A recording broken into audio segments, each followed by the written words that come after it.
जय संविधान, जय भीम, महात्मा गांधी की जय, गोडसे मुर्दाबाद। देखिए, प्रश्न ये उठता है कि मोदी जी G7 में आने का उनको निमंत्रण मिल गया काफी इंतजार के बाद,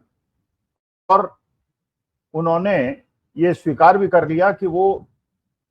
कनाडा जाएंगे। अब इस परिप्रेक्ष्य में देखिए, एक चीज बड़ी इंपॉर्टेंट है जो मैनेजमेंट साइंस में सबसे ज्यादा प्रचलित सिद्धांत है और शेयर मार्केट में तो बहुत ही ज्यादा प्रचलित है, और आप लोग भी जीवन में जाने अनजाने इस नियम का पालन करते हैं, सब करते हैं, हम करते हैं, सब करते हैं। वो सिद्धांत है रिस्क रिटर्न प्रोफाइल किसी भी निर्णय की हर व्यक्ति लेता है। रिस्क रिटर्न का मतलब, मान लीजिए आपको कोई निर्णय लेना है, कहीं जाना है या नहीं जाना है, एग्जाम देना है कि नहीं देना है, मीटिंग में जाना है कि नहीं जाना है, ये दो विकल्प अगर हैं तो आप ये सोचते हैं कि अगर मैं जाऊंगा तो इसके क्या फायदे नुकसान होंगे और नहीं जाऊंगा तो इसके क्या फायदे नुकसान होंगे। जैसे शेयर मार्केट में ये सिद्धांत बहुत ज्यादा प्रचलित है कि मान लीजिए आपको पता है कि आपने अध्ययन किया पिछले 6 महीने से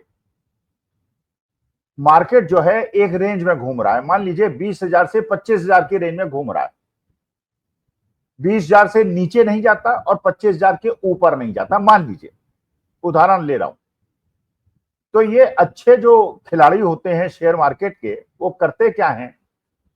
कि जब 20,000 के आसपास शेयर पहुंचता है, शेयर मार्केट पहुंचता है, तो वो शेयर खरीद लेते हैं, और जब 25,000 के आसपास पहुंचता है तो बेच देते हैं। इस रेंज में खेलते हैं। हाँ, ये बात बिल्कुल हमेशा आवश्यक नहीं होती कि जो चीज पास्ट में हुई है वो फ्यूचर में भी हो, क्योंकि अगर इतना आसान होता फ्यूचर को प्रिडिक्ट करना तो हर आदमी सिद्धांत का पालन कर लेता। कई बार होता क्या है कि मार्केट चल रहा था 20,000 से 25,000 की रेंज में, अचानक वो चला गया 25,000 से 30,000 की रेंज में, या वो चला गया 15,000 से 20,000 की रेंज में और एक आध साल उस रेंज में रहा। तो जो एक साधारण सिद्धांत मैंने आपको बताया कि लोग जो खिलाड़ी होते हैं वो 20,000 पे खरीदते हैं और 25,000 पे बेचते हैं, तो रिस्क तो है। रिस्क ये है कि आपने 20,000 पे खरीदा और मान लीजिए मार्केट 15,000 पे चला गया तो आपका नुकसान होगा, और मान लीजिए आपने 25,000 पे बेच दिया और मार्केट 30,000 पे चला गया तो फिर आपको नुकसान होगा, क्योंकि अगर आपने 25,000 पे न बेचा होता और 30,000 पे बेचा होता तो आपको ज्यादा फायदा होता। तो ये, लेकिन इस निर्णय में जो सबसे महत्वपूर्ण चीज है वो ये है कि ये शेयर मार्केट का या निर्णय लेते समय आप ये सोचते हैं कि अगर मैं इस रेंज में खेलूंगा तो क्या फायदा होगा और इस रेंज में नहीं खेलूंगा तो क्या फायदा होगा। लेकिन अगर मोटे तौर पर अगर आपने 25,000 पे खरीद लिया ये सोच के कि 30,000 पे चला जाएगा, तो कितनी चांस है ये 25,000 से 30,000 पे जाएगा और कितनी चांस है ये 25,000 से 15,000 पे आ जाएगा। मानी बात है कि इस बात की चांस, जब 20,000 से 25,000 पे चल रहा है मार्केट बहुत दिनों से, तो इस बात की ज्यादा 80% चांस है कि ये 25,000 से 15,000 पे या 20,000 पे आ जाएगा, और इस बात की बहुत कम संभावना है संभावना 10-20% है, लेकिन इस बात की बहुत कम संभावना है कि ये 25,000 से 30,000 पे चला जाएगा। इसी प्रकार से अगर मार्केट 20,000 पे है तो इस बात की कितनी संभावना है कि 20,000 से गिर के 15,000 पे आ जाएगा, 20%। लेकिन इस बात की कितनी संभावना है कि 20 से 25,000 पे चला जाएगा, क्योंकि पिछले साल 2 साल से ये 20-25,000 की रेंज में चल रहा है, इस बात की 80% संभावना है कि ऊपर चला जाएगा। तो रिटर्न मतलब कोई भी निर्णय लेते समय रिटर्न की कितनी संभावना है, कितने रिटर्न की संभावना है और कितना रिस्क है। क्योंकि देखिए, जब भी आप कोई जीवन में निर्णय लेते हैं तो आप ये देखते हैं रिटर्न तो हो लेकिन रिस्क कम से कम। तो जब भी आप शेयर मार्केट में निवेश करते हैं या कोई भी निर्णय लेते हैं, आपने सीनियर सिटीजन सेविंग स्कीम में पैसा लगाया, शेयर मार्केट में पैसा लगाया, एफडी में पैसा लगाया, बॉन्ड में पैसा लगाया, रियल एस्टेट खरीदा, सोना खरीदा, चांदी खरीदी, तो आप ये समझते हैं कि मेरे को रिटर्न तो चाहिए, क्योंकि हर आदमी को रिटर्न चाहिए, हर आदमी को चाहिए मैक्सिमम रिटर्न। लेकिन रिटर्न तो ज्यादा चाहिए लेकिन रिस्क कम चाहिए। अब जैसे मान लीजिए सोना चांदी आजकल बहुत महंगा है, पिछले 2 साल से बहुत ज्यादा महंगा है, 1 लाख तक पहुंच गया है सोना भी और चांदी भी। अब ऐसी स्थिति में ये निर्णय तो आपको लेना है, खरीदना है या बेचना है। अगर आप खरीदते हैं, इस बात की कितनी संभावना है कि 1 लाख से 1.5 लाख हो जाएगा, और इस बात की कितनी संभावना है क्योंकि 2 साल से लगातार बढ़ रहा है कि 1 लाख से 80,000 आ जाएगा। तो ये निर्णय तो आपको लेना है, रिस्क रिटर्न देखना है कि रिटर्न ज्यादा मिले लेकिन रिस्क कम। इसीलिए लोग फिक्स डिपॉजिट में पैसा लगाते हैं, शेयर मार्केट में लगाते हैं और बाकी जगह लगाते हैं। अब चलिए आते हैं अपने मूल मुद्दे पे, जो है राजनीतिक मुद्दा। वो राजनीतिक मुद्दा यह है कि मोदी जी को पहले तो निमंत्रण नहीं मिला। जो पार्टिसिपेंट्स थे G7 के उनको बुलाया गया, जो स्पेशल इनवाइटीज थे उनको भी 2 महीने पहले इनविटेशन मिल गया, लेकिन मोदी जी को आखिरी मोमेंट पे कार्यक्रम शुरू होने के 5 दिन पहले निमंत्रण मिला। खैर चलिए, लेट मिला, क्यों मिला, क्या मिला, ये हम डिस्कस कर चुके हैं, लेकिन अब निमंत्रण मिल गया। अब मोदी जी ने जाना स्वीकार कर लिया। अब इसी को जो मैं शेयर मार्केट में कह रहा था और मैनेजमेंट के सिद्धांत के लिए कह रहा था, इसी को इस परिप्रेक्ष्य में लेके आते हैं कि उनको क्या फायदे होंगे, क्या नुकसान होंगे। अब मैं इसका एक तुलना करना चाहता हूं, जब एलके अडवाणी साहब पाकिस्तान गए थे उस घटना से। एलके अडवाणी साहब ने हिंदुत्व की भावना अगर भारतवर्ष के अंदर जगाने की कोशिश की थी, और जिसकी वजह से भारतीय जनता पार्टी सत्ता में आई थी, वो उन्होंने जो रथ यात्रा निकाली थी और राम जन्मभूमि के लिए आंदोलन चलाया, और उस आंदोलन में अडवाणी जी की बहुत ज्यादा छवि इंप्रूव हो गई थी और उनको और भारतीय जनता पार्टी को बहुत ज्यादा फायदा हो गया। लेकिन उस छवि में जब उन्होंने बहुत ज्यादा बना ली थी, उसमें सबसे बड़ी चुनौती और सबसे बड़ा नुकसान और सबसे बड़ा डेंट तब लगा था जब एलके अडवाणी साहब पाकिस्तान गए थे, और पाकिस्तान जाके वो जिन्ना की मजार पे गए थे, और जिन्ना की मजार पे उन्होंने पुष्प चढ़ाए थे, और वहां जाके उन्होंने स्टेटमेंट दिया था कि जिन्ना एक सेकुलर नेता थे। अब देखिए, एक मजबूरी होती है नेता के पास, जब वो अंतरराष्ट्रीय मसलों पे रहता है तो उसको ये भी दिखाना पड़ता है कि वो अंतरराष्ट्रीय नियमों का पालन कर रहा है। और ये मानी बात है कि बहुत सारे, अटल जी ने भी कोशिश की, अडवाणी जी ने भी कोशिश की, मोदी जी ने भी कोशिश की, मनमोहन सिंह जी ने भी कोशिश की, सबने कोशिश की कि हमारे और पाकिस्तान के बीच के संबंध अगर सुधर जाएं तो ये इस क्षेत्र के लिए बहुत अच्छा होगा। कोशिश की लेकिन असफल हुए। पंडित जवाहरलाल नेहरू ने कोशिश की थी चीन के साथ संबंध सुधारने की, धोखा मिला, हमें नुकसान हुआ। कारगिल में पाकिस्तान ने धोखा दिया, नुकसान हुआ। तो ये अब लेकिन है, निर्णय तो है, या तो आपको दोस्ती का प्रयास करना है या दोस्ती का प्रयास नहीं करना है। करेंगे तो भी नुकसान हो सकता है, नहीं करेंगे तो भी नुकसान हो सकता है, जैसे अभी पहलगांव, पुलवामा, उरी और पठानकोट हुआ। तो वहां पे अडवाणी जी ने एक रिस्क लिया। रिस्क लेके उन्होंने कहा कि जिन्ना एक सेकुलर व्यक्ति थे और उनकी मजार पे उन्होंने मत्था टेका, लेकिन उससे जो एक हिंदुत्व की छवि उन्होंने उभारी थी, जब वो भारतवर्ष के अंदर आए और दिल्ली एयरपोर्ट के अंदर आए तो उनका इतना ज्यादा विरोध हुआ। भारतीय जनता पार्टी के जिन कार्यकर्ताओं के दिमाग में हिंदुत्व चढ़ गया था, उन्होंने अडवाणी जी का इतना ज्यादा विरोध किया कि अडवाणी जी की राजनीतिक यात्रा करीब करीब वहां से खत्म हो गई। क्योंकि जब आप कोई ब्रांड बनाते हैं, जब आप कोई इमेज बनाते हैं अपनी, और उस इमेज में बहुत ज्यादा आप एक डायरेक्शन में चले जाते हैं, तो वहां से विड्रॉ नहीं कर सकते। जैसे मोहन भागवत जी ने भी कई बार प्रयास किया कि वो सेकुलर बनने का प्रयास किया, लेकिन जहां उन्होंने सेकुलर बनने का प्रयास किया, जो उनके एक प्रभामंडल में भक्त गण हैं जो मोदी जी के और आरएसएस के हैं, वो इस चीज को स्वीकार नहीं करते, और वही जो उनका कोर वोट बैंक है उनके खिलाफ खड़ा हो जाता है, तो उन्हें पैर अपने खींचने पड़ते हैं वापस। और यही सबसे बड़ा जोखिम आज की तारीख पर भारतीय जनता पार्टी के पास, कि जो उन्होंने एक इमेज बना दी है,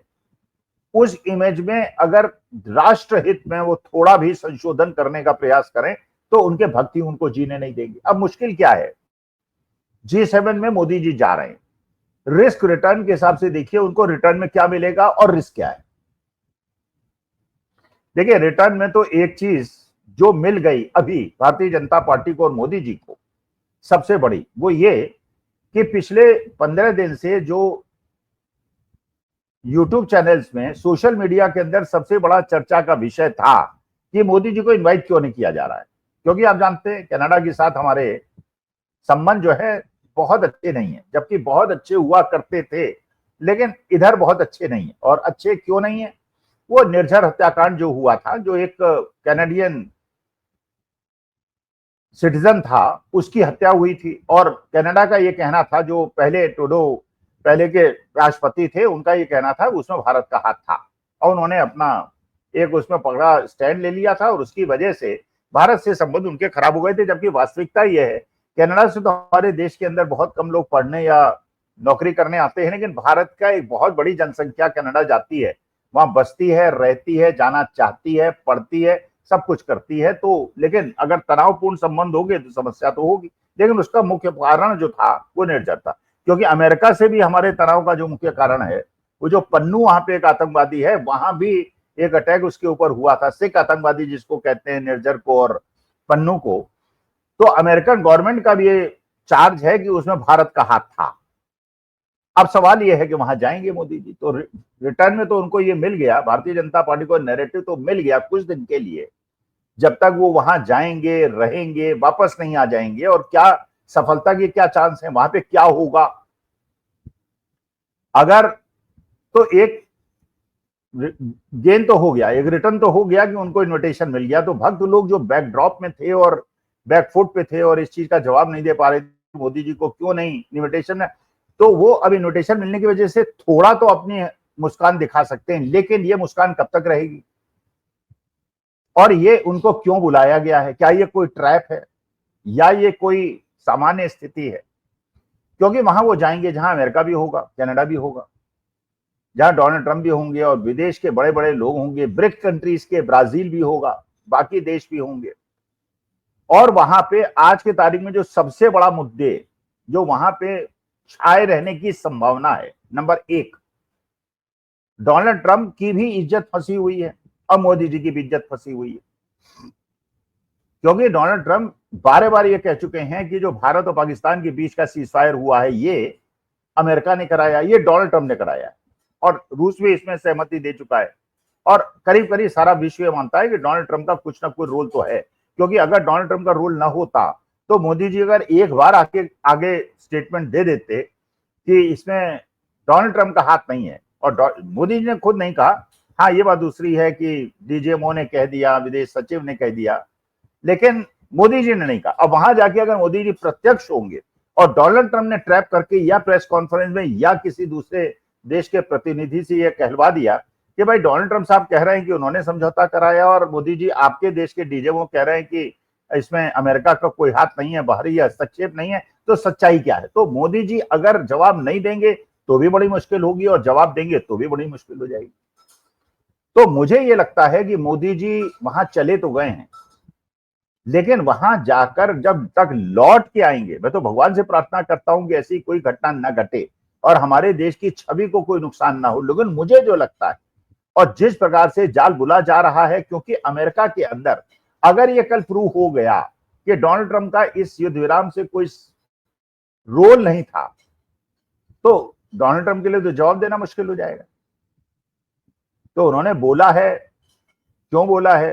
क्या समझ के बोला है, या नहीं भी कराया उन्होंने युद्ध विराम, लेकिन वो जानते हैं कि मोदी जी इसको अस्वीकार नहीं कर पाएंगे, क्योंकि अडानी जी 2 मुकदमों में अमेरिका के अंदर फंसे हुए हैं। ये भी हो सकता है, आई डोंट नो, बिकॉज मुझे नहीं पता युद्ध विराम किसने कराया, डीजीएमओ ने कराया है या अमेरिका ने या डोनाल्ड ट्रंप ने कराया, आई डोंट नो। लेकिन अगर दबाव में मोदी जी को यह स्वीकार करना पड़ा कि इसमें डोनाल्ड ट्रंप का हाथ है, तो मानी बात है कि मोदी जी की स्थिति कहीं वही ना हो जाएगी जब भारतवर्ष में वापस आए तो अडवाणी जी को जिस प्रकार के विरोध का सामना करना पड़ा था, मोदी जी को भी वही हो, भारतीय जनता पार्टी का अचानक बहुत ज्यादा नुकसान हो जाए और मोदी जी का बहुत नुकसान हो जाए और भारतीय जनता पार्टी को प्रधानमंत्री पद में किसी नए आदमी को ढूंढना पड़े। अब दूसरा मुद्दा यह है कि वहां पे यह भी बताया जा रहा है, अब ये भी मैं तो इसकी पुष्टि नहीं कर सकता, कि जो कनाडा से इनविटेशन मिला है उसकी भी कुछ कंडीशंस हैं, और उस कंडीशंस में यह है कि we will discuss and talk about as to what happened in the assassination of Nijjar, जो कि उनका सिटीजन है। और अगर ये डिस्कशन होगा, क्योंकि हमारा स्टैंड बड़ा क्लियर है, देश का स्टैंड बड़ा क्लियर है कि पन्नू और निर्जर दोनों सिख एक्सट्रीमिस्ट हैं, और जबकि उन देशों का ऐसा नहीं है, क्योंकि उनका कानून नहीं मानता, उनका देश नहीं मानता। क्योंकि आपको पता है कि स्वेरिंग इन सेरेमनी जो डोनाल्ड ट्रंप की हुई, उसमें उन्होंने पन्नू को बुलाया। तो इसमें अगर आमने सामने तन के खड़े हो गए तो क्या आप नेगोशिएट करेंगे, क्या इसको एक्सेप्ट करेंगे या रिजेक्ट करेंगे, क्या इसके पीछे एक ट्रैप और जाल है, इससे मुझे खतरा महसूस होता है। तो देश के प्रधानमंत्री मोदी जी को मैं ये निवेदन करना चाहता हूं, महाराज जा तो रहे हैं लेकिन ध्यान रखिएगा कहीं ये कोई ट्रैप ना हो जिसपे आपको फंसा लिया जाए और बाद में आपको बहुत ज्यादा परेशानी हो और देश को बहुत बड़ी समस्या हो जाए, क्योंकि आप देश के प्रधानमंत्री हैं तो आपकी छवि के साथ देश की छवि जुड़ी हुई है जिसके लिए हम चिंतित। नमस्कार, धन्यवाद और प्रणाम।